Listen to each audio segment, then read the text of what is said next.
Baby, don't hurt me. Okay, Clayton. Don't hurt me. Are we No started? more. I don't know. It always.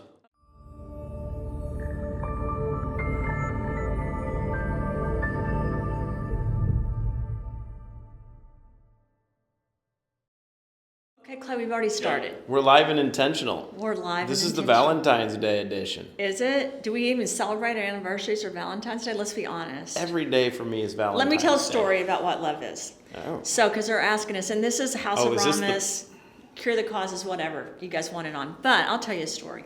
So, we work so much that we are always on the phone, on planes, going everywhere. And Clayton does an amazing job in front of people of making me feel like making everyone else You said feel in front of people. in front of people. Oh, okay. Making everyone feel like he loves me so much. But women, when it comes to love, need attention, right? And when it was our anniversary, we went out to eat, and you said, I'm going to do a Zoom call. I'll be right back. I said, Clayton, it's our anniversary dinner. By the way, the last time we celebrated it, because I was so mad about it. I was going to say, there's a catch to Clayton, this. So Clayton says, I have to do it. It'll be 10, 15 minutes. So we are at a very, very nice restaurant. He was trying to surprise me, make sure that I loved it. It's our anniversary. 45 minutes later, he comes back. But The meal was done. I would like everyone to know, all the food was done. I was embarrassed. I'm never get embarrassed. But there were people we knew around us, and he never came back and sat down. And the restaurant owner and manager knew us and kept coming to say he was sorry. And then he at one point said, would you like me to sit down and have dinner with you? Because Clayton was gone. And so I never tell people, I don't talk about this a lot, but for the restaurant owner and manager on my anniversary to ask if I wanted them to have dinner because you left me is a problem. So here's what I'm going to say. I have a great husband. He loves me a lot, and he really does, and that's not fake. We love each other so much, but I'm using that as an example of love because real love is not perfect. Things go wrong. Any woman out there, because I think women are romantics. I'm a romantic. I love romance. But the truth is, every day is not about romance. When you really love someone, it's really not about the good times. It's about the bad times too. It's easy to love someone during the good times. It's when things aren't perfect. But is it? I think it's really easy to love people during good times, Okay. yeah. I think it's harder when things go wrong and there's, strife or inconsistency. And let's be honest, in life, nothing always goes right. So I think the thing for Valentine's Day, here's my advice to women at an older age, because I get this. Don't expect so much. A card or because I think what hurts me the most is if I don't get a card from you, or if you give me a card and it just says "Love Clay," because I'm like, that's not a card. Well, I specifically try to find a card that has significance, and then I sign it. You want to make sure that I write within the card separate notes. I pretty much think every woman wants that. That is not. Joy's over nodding. there shaking her head. Joy's nodding and saying, no female. not true. There's not a female for Valentine's Day. For all of you guys that watch this, there's not any female out there. Well, there may be one that just wants you to put your name on the bottom of a card. I remember my dad. I'm a big deal. People want my giving signature. my mother's cards. Well, let me just tell you this. You're not a big deal to me. Oh. I don't care about all that. We are together. There's no one that's better or worse than each other, and we're not famous in our home. We know who's better. I know who I serve. Okay, we would have lots of disagreements. But my whole point is for Valentine's Day, if anyone's listening to this, do not just write your name. Put some kind of little letter. Put effort and into it. Try not to leave your significant other for almost an hour if you're going to dinner. But from a quantum physics standpoint, time is relative. Okay. Right? Time is relative. So maybe you get lost in a We're little talking quantum bit. physics because I am one. Are you? No, that's why I'm referencing it. I can use this as a reference because you'll go, that's not a good excuse, and it doesn't apply into this. I have to say, so again, you really love me, and you're so amazing to me. But I try to tell my kids this. a birthday, Christmas, Valentine's Day, one day does not show love.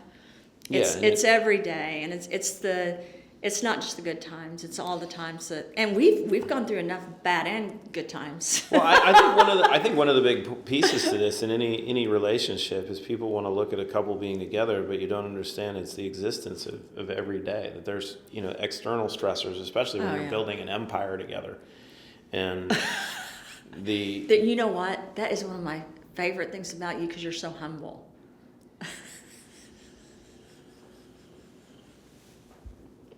What? If you give people you give people tools, some people you give a bunch of wood and nails and some tools to people, someone's gonna build a desk, someone's gonna build We're building a mission to help the world. Yeah, and it's not just the two of us, it's a group of I people. didn't say whose empire we were building though. I didn't say it was ours. It's all of us working together. But I didn't say it was ours. Yeah.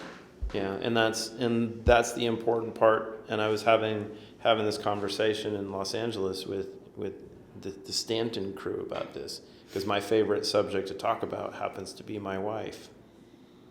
I'm not very well educated, but I have a PhD in Romanetics. Because I've studied this subject intently. But I disagree with that. You're very educated. But anyway, go ahead. No. Well, thank you. It means a lot. But just the understanding of, as a man in this world, our strength is in what we can do to strengthen the stronger one in the relationship. And men aren't the strength in a relationship because we have the ability to function on one task at a time, which is a weakness. Women can multitask. I don't know if that's a weakness. It is a weakness. I think it's good that men and women are different. Well, but that's the point of disparity, right? And people talk about us. You're like, you guys are like oil and water. I'm like, no, we're oil and vinegar. I had someone in South Carolina ask me if we ever agreed on a topic. Oh, absolutely. They said, do you?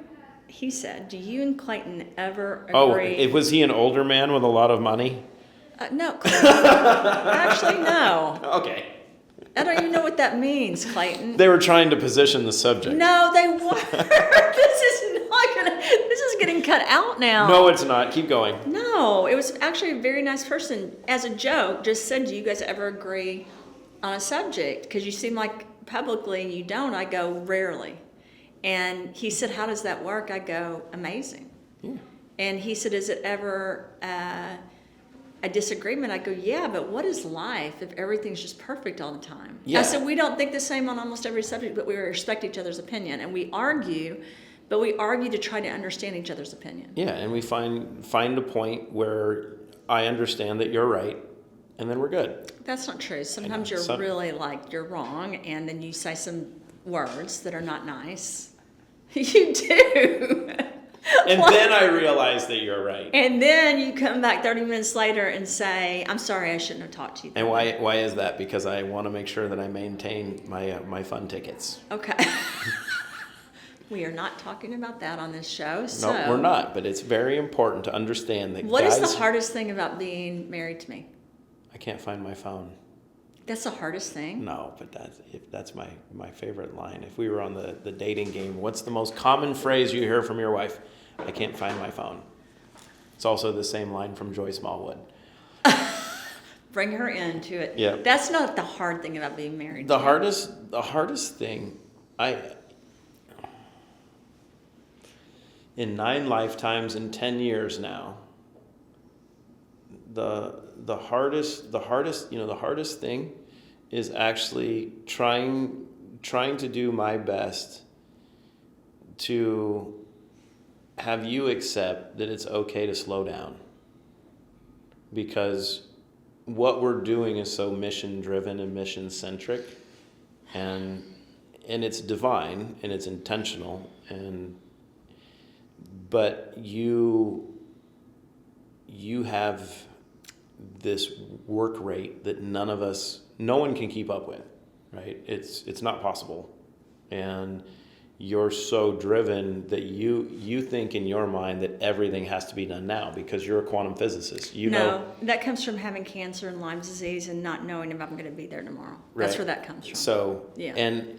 But that applies to the process, because if you don't slow down to take the time to take care of yourself, you won't be here tomorrow.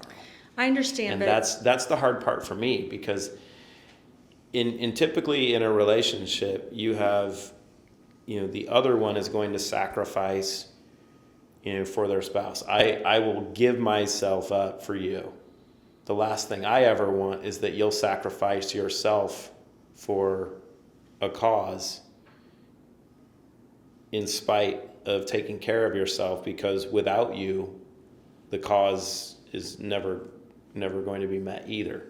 And that's been our biggest battle, right?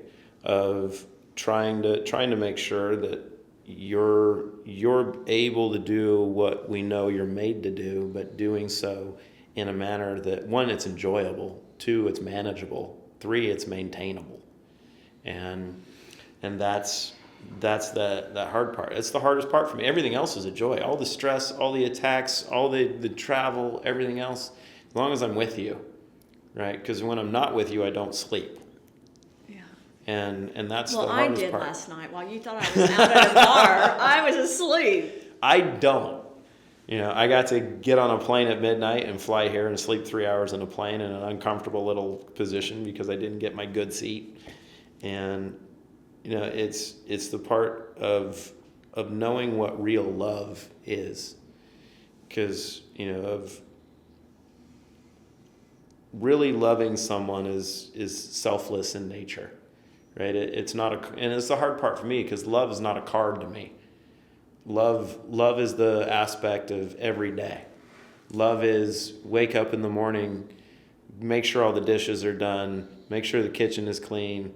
I get all the stuff done, so when I can come back, hopefully you're still laying in bed relaxing, and then we can start our day and we can pray together and do everything that we get to do.